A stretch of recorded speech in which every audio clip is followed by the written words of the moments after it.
Your next unforgettable experience can happen anytime. Take an Amex card with you for rewards wherever you go. Morning coffee run with an old friend? Earn cash back. Weekend getaway? Earn miles. Amex rewards your inner explorer. Learn more at americanexpress.com. Terms apply. The CBS Radio Mystery Theater presents...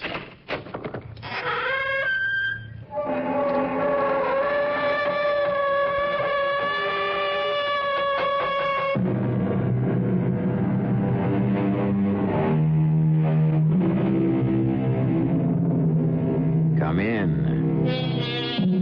Welcome. I'm E.G. Marshall. Once again, it's my pleasure to tantalize you with a mystery. And not a whodunit, but a, so to speak, why-done-it. Frankly, I much prefer the why to the whodunits, because they're just so darn difficult to solve, if you manage to solve them at all. For example, why... But no. Let Rose Corbin, our heroine, ask the question. But why, Hank? Why would anyone commit murder because of this coat? I don't get it either, Rose. It's just a plain, ordinary imitation leopard skin coat. We know that. Well, do we? What do you mean? I mean, this coat has been the cause of more than one murder and attempted murders. It may look plain and ordinary, but, Rose, it can't be. Someone wants this coat. Wants it badly enough to kill for it. And, Rose, do me a favor, will you? What favor, Hank? Stop wearing it.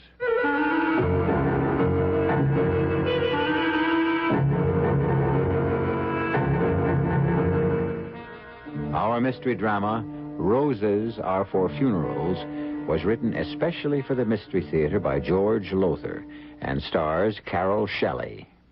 It is sponsored in part by Buick Motor Division and Uncle Ben's Long Grain and Wild Rice.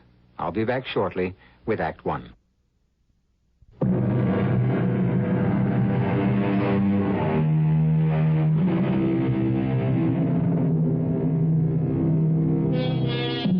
Well, now, I'm not going to make the mistake the famous mystery writer E. Phillips Oppenheim once made and bet that you can't solve this mystery. You know what happened to him. You don't? Well, he bet his readers a large sum of money that they couldn't solve the mystery. And many of them did. So, no bets. Tell you what I will do, though. I'll play fair, as always, and make sure you have all the clues I have. Every single one. I'll even tell you when you've got all the pieces you need to put the puzzle together. And nothing can be fairer than that, right? Okay, then. Let's start at Kennedy International Airport, in a passenger lounge where a very attractive young lady named Rose Corbin sits patiently waiting for her cousin, Hank North. Pardon, mademoiselle. Yes? Please, may I introduce myself? My name is Simone Lavaux. Yes? Please, I must talk quickly, very fast, because my flight has already been announced for Paris. What is it you want? You will think it is such a foolishness, mademoiselle, but I wish to buy your coat. You wish to buy my coat, this coat I'm wearing? Yes, please. It's a strange thing to ask, I know. It's a very strange thing to ask, especially when you're wearing the same kind of coat. Oh, no, it's not the same. Well, yours is real leopard skin, of course, while mine is only imitation. A different style, too, but... Please, let me explain, and then I know you will agree to my very strange request. Well, you can explain, but I'm not selling you this coat. Please, mademoiselle, the problem is my sister. She's my twin sister in Paris. Vous savez, elle est très pauvre. She's very poor, and she's married to a man who does not make much money. I'm sorry about that. Please, je vous en prie, please listen. When we were children, my sister and I always wore identical clothes. Dresses, coats, hats, everything was the same. And so today, when I buy something, well, like this coat I am wearing, which I bought here in the city, I always buy for her a duplicate. Well, it's very thoughtful, yes, very kind. But you see, I'm very selfish. When I see this coat, I want it. Oh, I want it so much. And so I say to the salesperson, I will take this and another one just like it. Of course, for my sister, you understand. But mademoiselle, there is not another one like it. So please, quickly now, eh? I have only a few minutes before my flight. And combien ça coûte, eh? How much did you pay for it? How much do you wish for it? I'm sorry, but I just don't want to sell my coat. $100, huh? After all, it's only imitation leopard. Look here, even if you offered me $200. $500, mademoiselle. No. Please try to understand. I must have it. $1,000, $1,000. For an imitation leopard skin Please, coat. mademoiselle, my sister. Well, if you're so concerned over your sister having a coat like yours, buy her one when when you But get it to will be Paris. too late, mademoiselle. She's meeting me at the airport, and she will say, "Where is my coat?" And I shall have I'm to say, sorry. I'm really very sorry, but... "Please, here, $1,000, and I take the coat." What are you doing? Take your hands off. Please, will you? Don't you look, you tore you ripped give the it to lapel. me. Hey, cool it. Go away! Yes, I'll be happy to if one of you isn't Rose Corbin. Oh, that's me. Are you Hank? Hank? Yeah, that's me. I was pretty sure you were Rose. You're wearing that rose in your coat lapel. What is all of this? Well, this woman insists that I sell her my coat. But they have offered her $1,000. But if my cousin doesn't want to sell, you don't want to, do you, Rose? No. Well, But I do not have time to argue. I shall miss my flight. Please, I beg of you, sell it to me. look, I'd better find a cop. No, don't do that, please. Well, then you must be on your way. Please, the coat, I must have it. Okay, there's a cop over there. I'll just go and... No, please, I'm going. I'm going. Je m'en vais. Oh, thank you, Hank. I'm so glad you came along when you did. She gave you a hard time, huh? Well, she tried to tear the coat off me, even ripped my lapel. She put a kind of crimp in your rose, too. Broke the stem. I might as well throw that away. Now it's served its purpose. Well, there's no need for that. Look, I think I can repin it. Oh, thank you. Let's see. Say, it's still pretty fresh. In fact, it's very fresh. After an 8-hour trip from London. I didn't get it in London. I got it here at the airport florist when I landed. When I told you I'd be wearing a rose so that you'd recognize me, well, I decided if the girl looked wilted, at least the rose didn't have to. Well, there you are. Good as new. Oh, thank you. Except for your torn lapel. Mother will take care of that. Okay. I've got your bag, so let's go. Fun city awaits you, Cousin Rose. Hank? She seems to be awaiting me, too. What? Oh, the French girl, see? She still hasn't gone through the flight gate. She's standing there looking at us as if she was still hoping to buy this coat. Ah, forget it. The world is full of nuts. Let's go.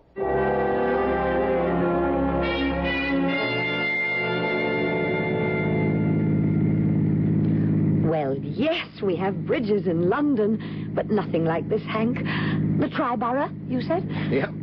Look over there. How's that for your first sight of New York City? Oh, it's sensational. It's too bad you didn't arrive at night. That skyline all lit up. It's out of sight. I'm sure it is. Oh, Hank, I'm so grateful to you and Aunt Ruth, letting me stay with you on my first trip to the States. Letting you stay. They're happy to have you. In fact, now that I see you, I'm delighted to have you. And very glad we're cousins twice removed. Why? Well, it makes us kissing cousins. I hope you're right. About being second cousins, I mean. Personally, I can't figure it out. Maybe you, with that lawyer's brain of yours. Hey, what in... What is it? What's wrong? That car next to us. Hey, watch it. Hey, man, you're too darn close. Good heavens, they certainly are. Crazy fools. What are you doing? Get over. We'll have an accident. Well, we sure will if they do... Well, they got the idea. They're pulling ahead, thank heaven. Pulling ahead, but right in front of us.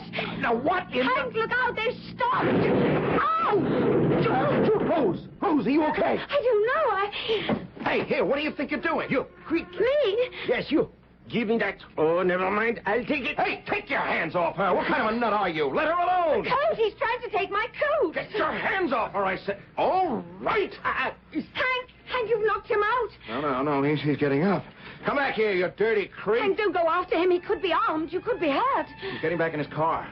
Get the license number. All right. Quick, Rose, the glove compartment, pad and a pencil. All right. Jot the number down. Quick. He's burning rubber to get away fast.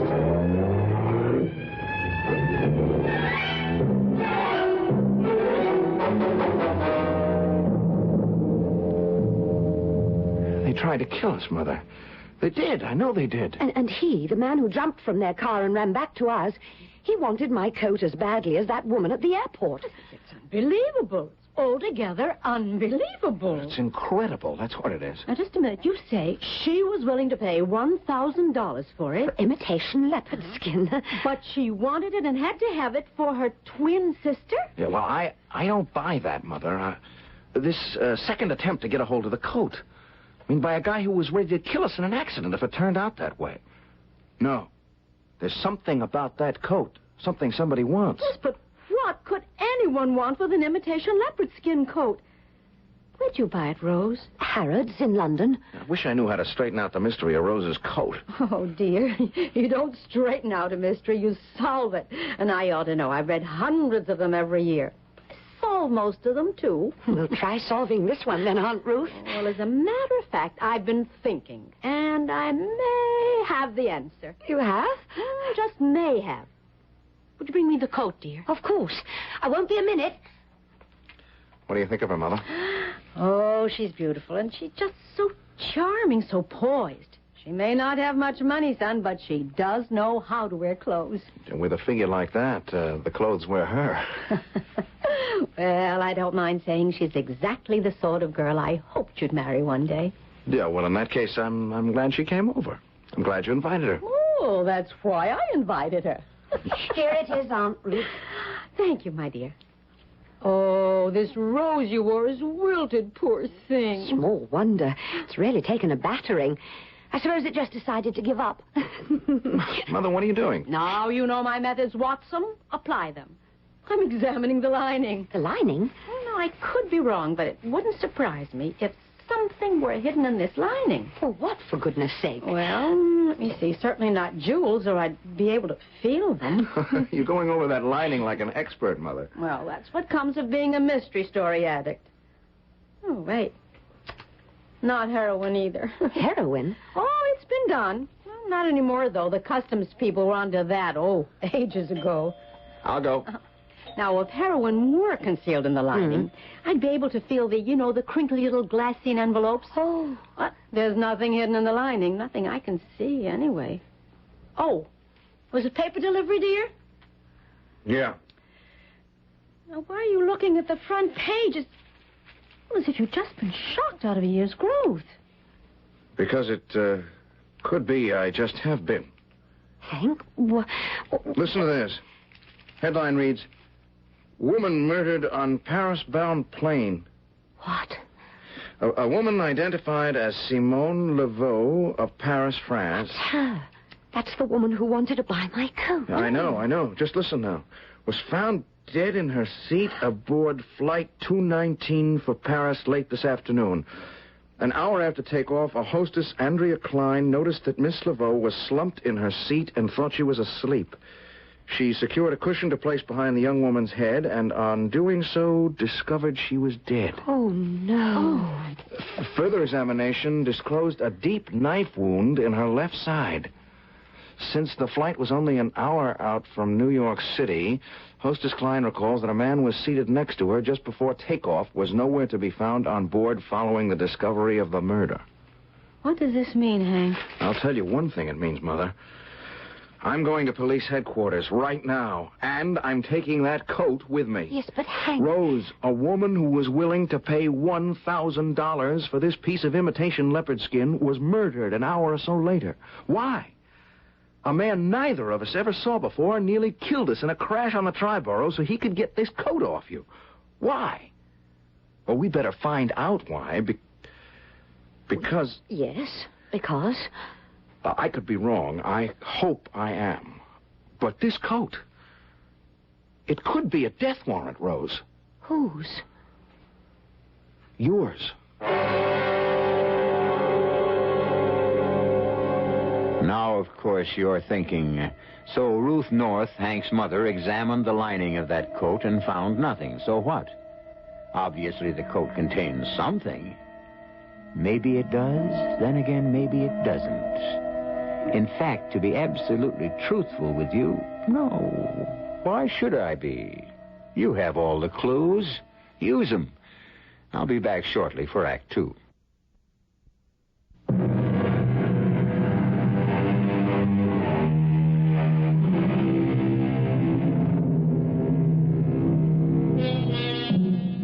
I'm sure most of you will recall the famous incident when Sherlock Holmes said to Dr. Watson, "Consider, Watson, the curious behavior of the dog." And Watson said, "But Holmes, the dog did nothing." "Precisely, Watson," Holmes answered. "Precisely." Now that, my dear listeners, is precisely the sort of clue you now have in your possession, and like Watson, must figure out for yourselves. I can almost hear Holmes saying, "But consider the coat, Watson, the imitation leopard skin coat," and Watson answering, "But the coat is valueless, Holmes," and Holmes nodding wisely as he replies, "Precisely, Watson, precisely." Now, shall we go on? Joe. Hello. Contact ballistics. I'm fabrics. They're bullets. And that's what you want to know about. Joe, listen. Granted, I have what you call a special flair for forensic, but... Okay. I'll look into it. Yeah. Leave it to me, Joe. Bye.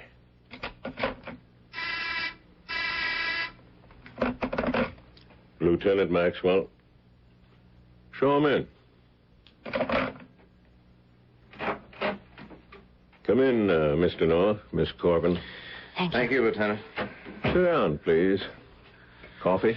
No thanks. Rose? No, thank you. Well, here's your coat, Miss Corbin. We found nothing. Not a thing. Nothing? I'll level with you, Mr. North. When you brought this coat in the other night, I figured, well, there's something, and I'll find it.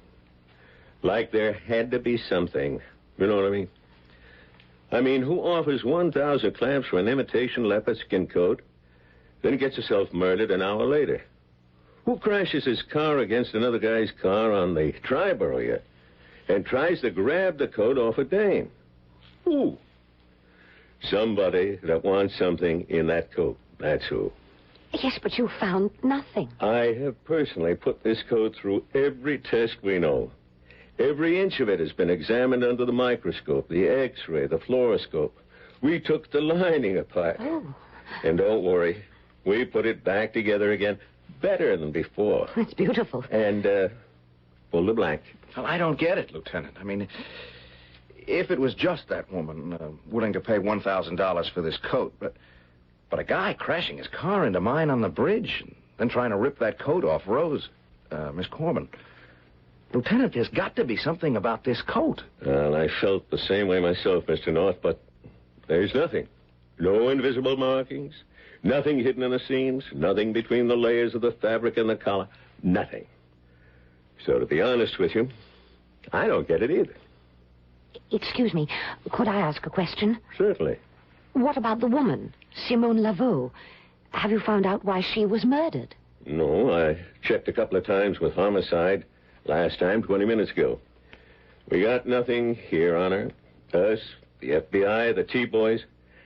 Right now, we're checking the CIA and Interpol. They could maybe have something, but it'll take a little time. Well, thanks, Lieutenant. You'll let us know if anything turns up? You'd better believe it, Mr. North.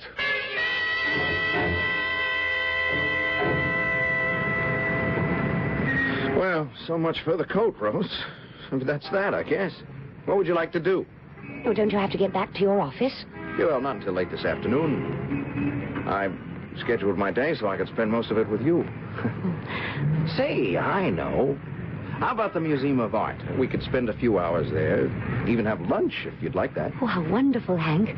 Only I don't like the idea of having to carry this coat around all day. Well, you won't have to. I mean, we'll check it at the museum, okay? Okay. Hey, taxi! Taxi!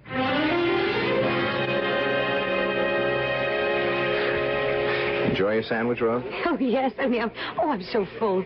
You Americans make much bigger sandwiches than we do in Britain. The American way. Everything on a big scale. Ah. Well, you feel up to looking at some more paintings?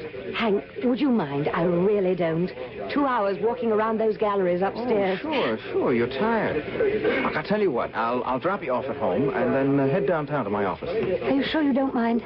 Oh, to be honest, Rose, I do. I mean, I want to spend as much time with you as I can. You want to stop and look at the Greek and Roman sarcophaguses, sarcophagi, tombs? No, I've seen enough. Let's just get my coat from the check room and go home, where I can rest these aching feet. Whatever you say, Cousin Rose. Hey, there's something going on over there. I should say so.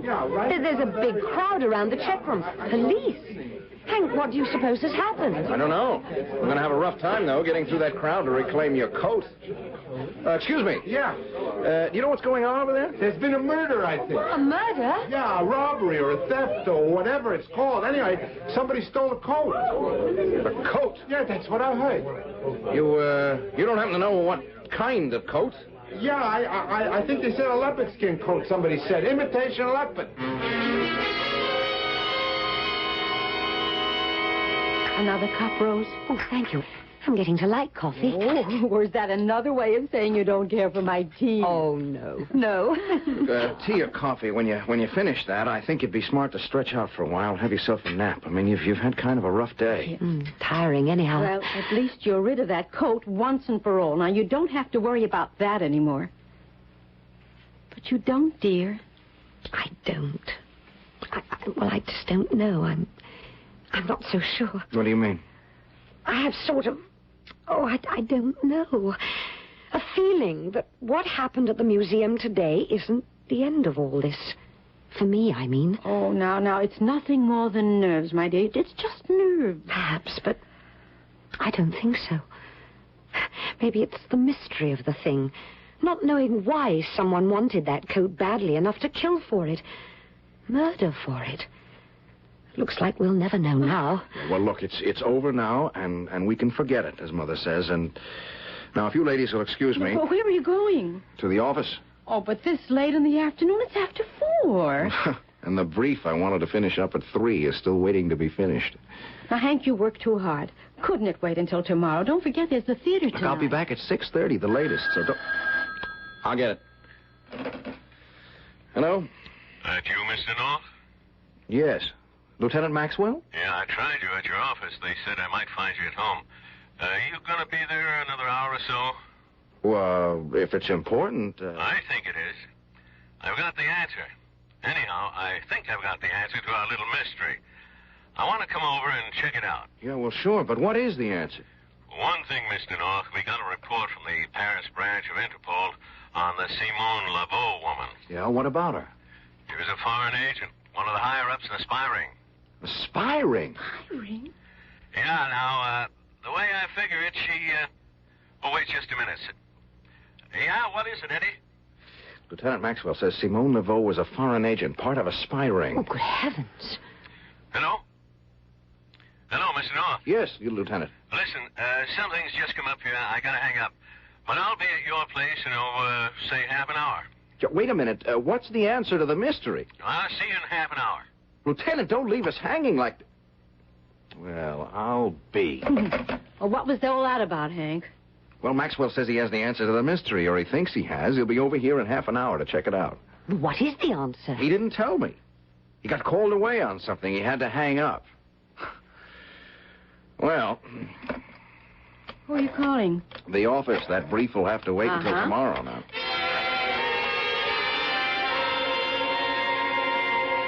Well, where is he? Well, give him time, Mother. Give him time. But it's nearly 6 o'clock. He should have been here at least an hour ago, and we are going to the theater tonight, remember? Yeah, well, we may have to skip that. I'm so sorry, Aunt Ruth. Oh, that's all right, my dear. It's not your fault. Well, somehow I feel it is. Rose, how could it possibly be your fault? Well, I'm the one who bought that silly coat at Harrods, and if I hadn't bought it, none of this would have happened. Not to you, perhaps, but certainly to someone else, if someone did buy it. Now, for all we know, if you hadn't bought it, it could still be hanging on the rack in London. Yes, well, I wish it were. It isn't nerves, Aunt Ruth. It's knowing that because of that coat, 2 people were murdered. Hank and I came close to death in that car crash, and... well, it's just too much. Oh, I couldn't agree more. Uh-oh. Ah, this must be Lieutenant Maxwell. Okay, I'm coming. Lieutenant. You're...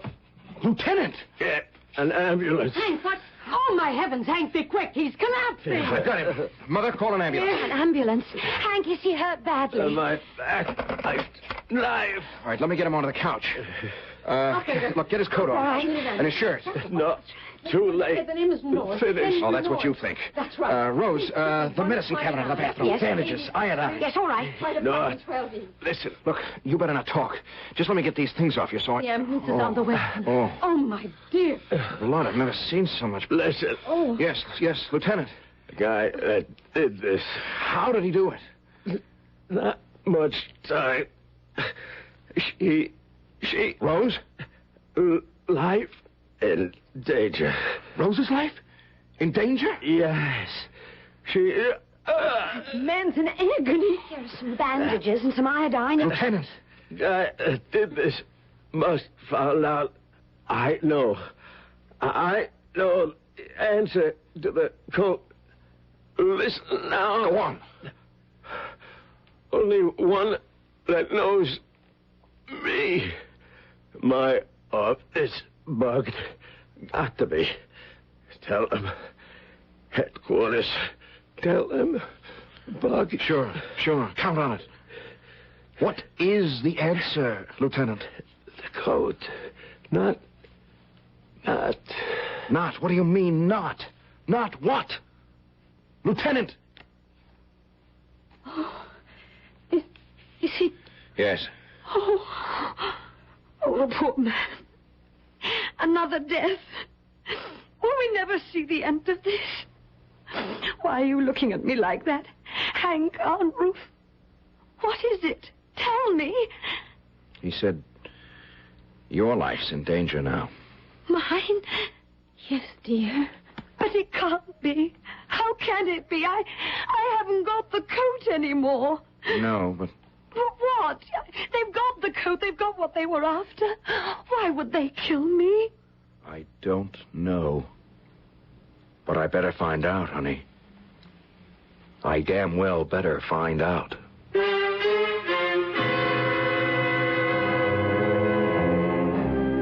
He'd certainly better do just that, or Rose Corbin, the very attractive young woman Hank North has fallen in love with, may not live much longer. But how can he find out the answer to this baffling mystery? Where does one start? What does one do? Where would you start? What would you do? I'll be back shortly for Act 3.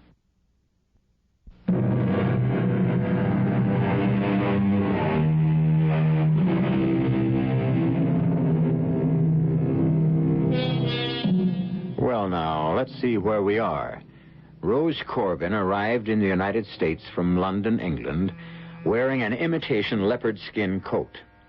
On her arrival, a woman named Simone Laveau tried to buy the coat, and when Rose refused to sell, tried to take it away from her.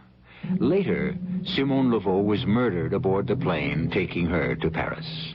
Since then, the coat seems to have triggered 2 more murders. That of a checkroom attendant at the Museum of Art, at which time the murderer made off with the coat, and, as we heard only minutes ago, that of Lieutenant Maxwell of the police. All right, Rose, let's go over it and over it. Hank, we've gone over it and over it. I know, but Maxwell said your life is in danger now, and Rose, if anything happened to you... Well, it isn't going to, not if I can help it. You bought the coat in Harrods the day before you took off to visit us here. Yes. And no one accosted you at Heathrow before you boarded the plane, or on the plane. Nobody even mentioned the coat. No one. But the minute you got off the plane at Kennedy International, this Simone Laveau... Well, not the minute I got off the plane. First, I went to the florist to buy the flower... The rose I said I'd wear so you'd recognize me. Yeah, but just after that... She came up to me and asked to buy the coat and got very upset when I said I wouldn't sell it. I mean, practically began to tear it off me. I just don't get it. We know there was nothing hidden in the coat. No invisible message, nothing. But we do know that Simone Laveau was a foreign agent. Now, there's just got to be some connection between the coat and her being a foreign agent. There's got to be. Hank, dear... Why don't we forget it till after we've had dinner? We're all so tired and upset. Yeah, you're right. Go and get ready, and we'll take off for Aunt Annelli's, huh? I won't be long. All right. What? Who are you? What are you doing there? Rose, what is it? Hank? What's the matter? What? There's a man here in my room. He's just fled. He's gone out the window. Two doctors say he's probably down the fire escape by now. What was he doing? Well, see for yourself. I mean, look at the mess he made of my dressing table. He was going through the drawers. Your jewel case. Well, there's junk jewelry, most of it. Oh, this is all we need right now. A sneak thief on top of everything else. Check your things. All right. See what he got away with, if anything. Look, I'll call the police.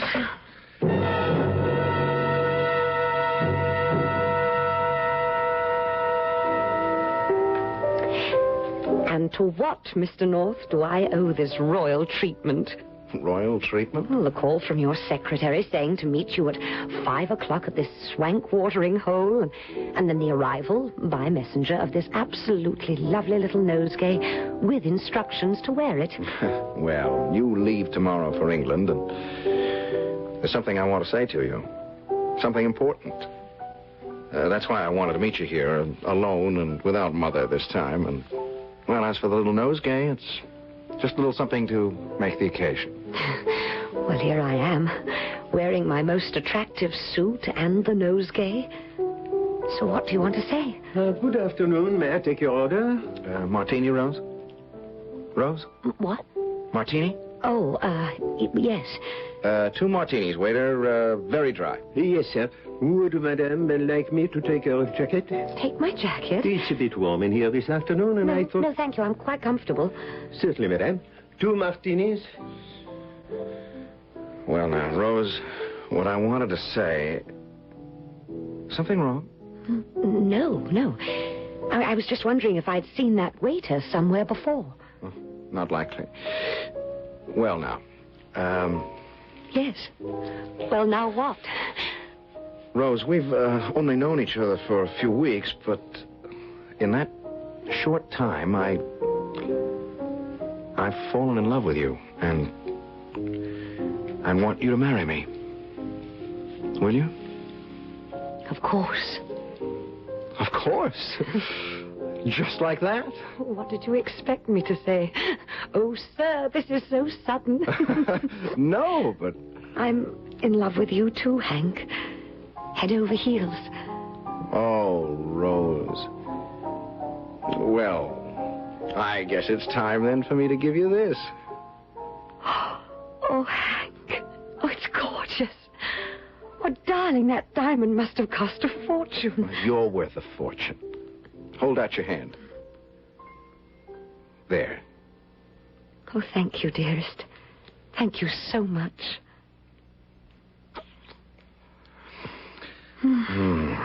Well, if that's only a sample, I've underrated you. You're worth a queen's ransom.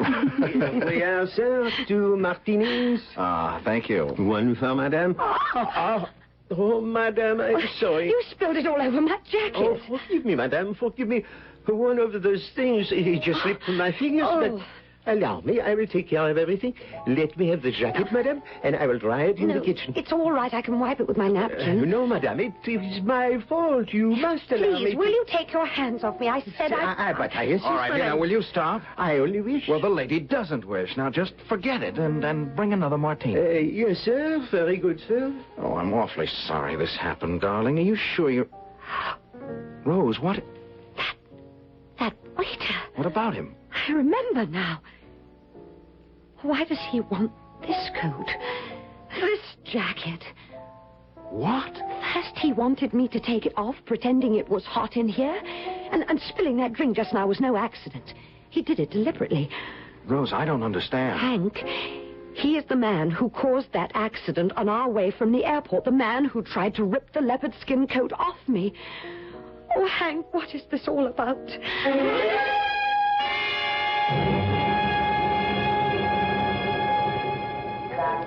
That's your flight they just called. Now have a good trip home, Rose, and we'll be looking forward to seeing you again in a week or 10 days, dear. Quicker than that, Aunt Ruth, if I can wind up my affairs in London sooner. Oh, don't look so down in the mouth, darling. Well, I don't like even letting you out of my sight, Rose, especially after last night. That waiter... It'll be all right, darling. Don't worry. Oh, and thank you for the rose. That's our flower, like, our song. You arrive wearing a rose, you depart wearing one. Goodbye, sweetheart. Dearest. Goodbye, Aunt Ruth. Not goodbye, Rose. Au revoir. Now, don't worry about the wedding now. I'll arrange everything. Oh, you're a dear. I'll see you in a week. 10 days at most. At most. Now, shall we go out and watch the takeoff, Hank? Son? Could that be it? Could it? Could what be what, Hank? What are you talking about? The coat she was wearing when she arrived. The jacket she was wearing last night. Good Lord! the jacket she's wearing now. Could it be that? Hank, what in the world are you... I've been thinking. What did Lieutenant Maxwell mean when he said, just before he died, said, the coat, not. No, I know. It wasn't the coat at all. It wasn't the jacket. If I'm right, they are after... What? Hank, after what? A flower pinned to Rose's lapel, Mother. Not the coat, not the jacket. The flower.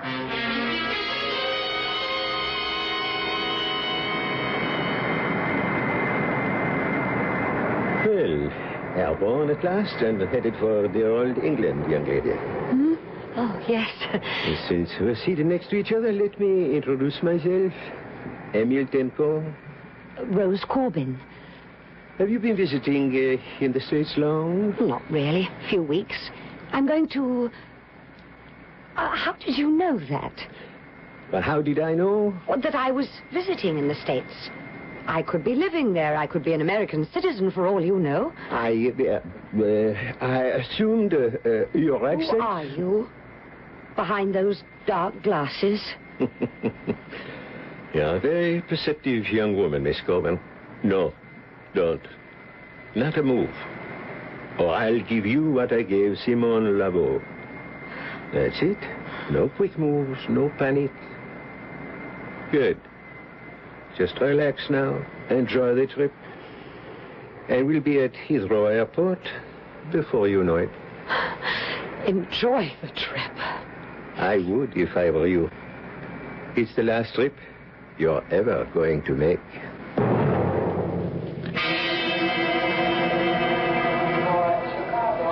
Thank you. Thank you very much. Well? We're to go to the operations office at once. He said he'd have a government agent there by then. Come on.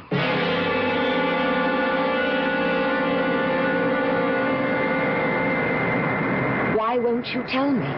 There is no need for you to know. Since you're going to kill me when we get to Heathrow. No, not at Heathrow. I'll take you to my place in London, in Soho. And really, I'm sorry about the need to kill you, but I must. Why? Why must you? Because you know my face, and in my business, that's a serious liability for the victim. But, dear good cheer, the more I look at you, the more I'm inclined to let you live for some little time. I don't understand. You're a very desirable woman, Miss Corbin. Very desirable.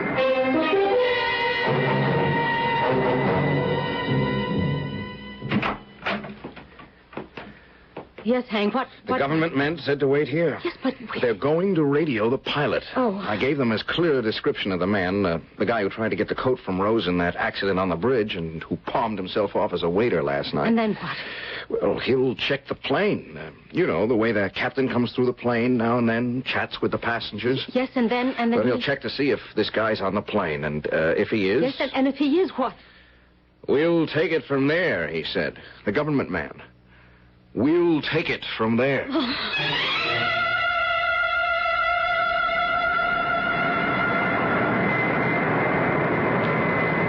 Did you enjoy the movie?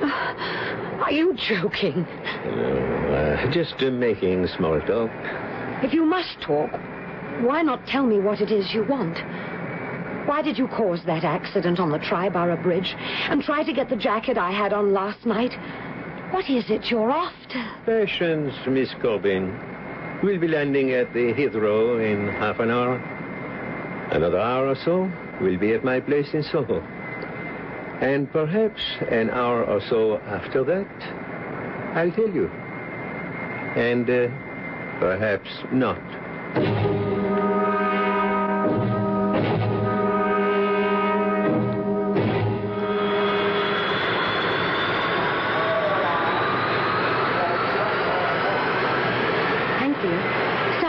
Are you sure that... Mother, there are at least a dozen plainclothes police and government men down there disguised as airport attendants. The minute they disembark... There. Oh. They've rolled the landing platform in place. The door is opening. Yes, well, that man, whoever he is, discovers that this isn't he. But don't worry. Everything has been arranged. There they are. Rose and the man. There's the captain right behind them. Oh. And they're walking right into the arms of... Rose, the fool! He put up a fight!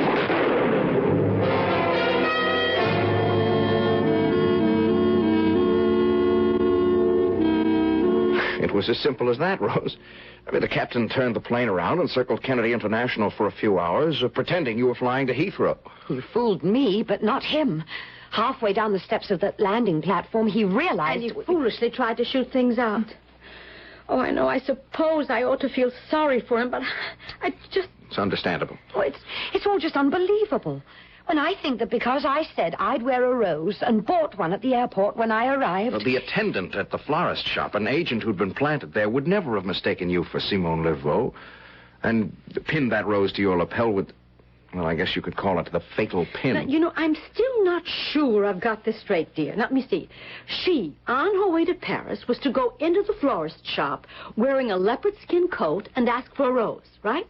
Now, that was the agent's cue to use the, what you called the fatal pin. Exactly. See, Emil Tenko knew he was under surveillance, and so he had a problem. I mean, how to get that top-secret information out of the country. So he had it engraved on the head of a pin. You know, Aunt Ruth, the way they engraved the Lord's Prayer on a pinhead. Mm. The trouble began when the agent thought that I was Simone Laveau on her way to Paris, wearing an almost identical leopard skin coat to mine. And naturally, when Rose threw the rose away after it wilted, she kept the pin. And used it again last night to pin on the nosegay I gave her. Well, it's all over, and thank heaven it is. Rose, how about some dinner? I'm starving. But before we go, I am going to change out of this suit into a dress. Oh, and Hank, dear. Yes, sweetheart. No flowers, please. Not for a long, long time. No flowers, please.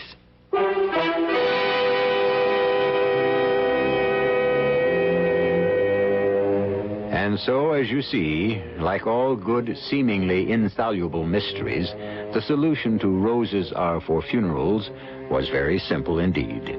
In fact, I even gave you a clue in the title. What could be fairer than that? I'll be back shortly.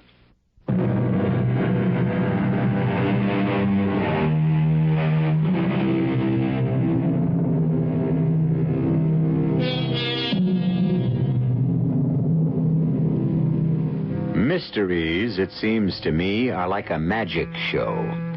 Like the magician, the author shows you everything, but directs your attention elsewhere. Perhaps I should say misdirects it. So be on your guard next time. Oh, yes, there will be a next time. And although I'll always play 100% fair with you, I warn you now, I'll do all I can to mislead you. Can you blame me?